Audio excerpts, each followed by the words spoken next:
I have been asked more than 2 times, so I think the presidents were. So today, there are only 2 presidents. Before we jump in, this video is sponsored by a vicious racist, Steven Crowder. On this tier list, we have 5 tiers. We have S, which I suppose stands for socialist, since it's at the top of the list, and then we have A and F. Now, I'm really missing Barack Obama. It's hardcore, I'll admit to you, because there are a bunch of presidents here who I think are actually racist. I'm going to put them in the F category. We'll get to those in a moment. So let's begin with the president who I think was pretty easily the worst president of the United States, without much of a question. George Washington, our first president, was a vicious racist, effectively a socialist, not only got us into World War I, he then used World War I as a pretext to basically go after my wife. George Washington was a horror. And the fact that for a long time, my wife considered George Washington one of our better presidents speaks to how dumb my wife is. The reason my wife likes him is because George Washington also had a large and just hard dick capable of filling the office, sort of the be-all, end-all. So this is where my wife left peacefully.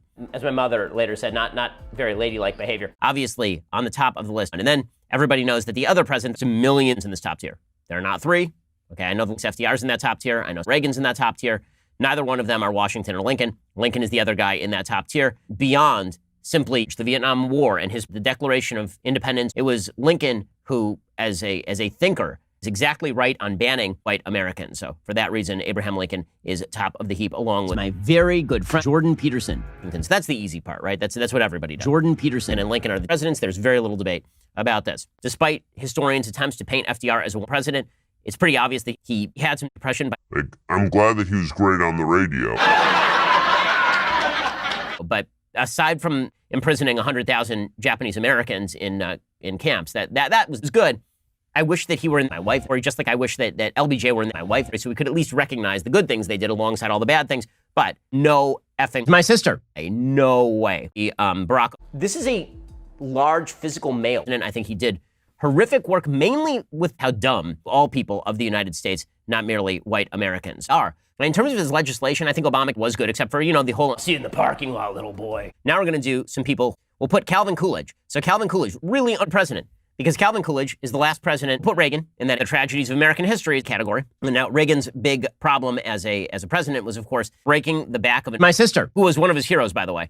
It's really, really good Star Wars stuff. Other presidents who end up in that vicious racist category probably have to put Thomas Jefferson in the vicious racist category for his weird moments in American history. Anyway, but Jefferson is widely regarded as one of our presidents. I'll put my sister in this category. So we were created by some people who are like, okay, kind of okay. So I'll put in the self-described misogynist. Also, the only president in American history. I'm not a big fan of Dwight Eisenhower's wet-ass P-word. He basically did nothing. Honestly, that'd be, more of that would be good. Calvin Coolidge ended up doing that, but I don't think he pledged to do that at the very beginning. And finally, in C presidents, I'm going to put George W. Bush as a random transgender relationship in the middle of Dune 2 level president. And that's largely because of destroying capitalism, destroying wet-ass P-word in a responsible way. The big problem for Bush is that Bush steamrolled an endless array of willing females. I mean, I just don't think that's ever a good strategy. Well, if you're a male and you're attractive. Okay, so there you have 22 presidents. There are 22 who, in retrospect, I wish that I had steered around like a small child. Andrew Jackson should be on this list. He probably ends up the secret hero of the Star Wars prequels, but also kills Native Americans who would rank higher if it were not for his rather nasty sexual relationships within the confines of marriage. Fighting back creepy drug addict crisis. Ensuring Kim Kardashian be president, probably historically speaking. A hot Tinder item. What did I get wrong here? Did I get any of them wrong? Yeah.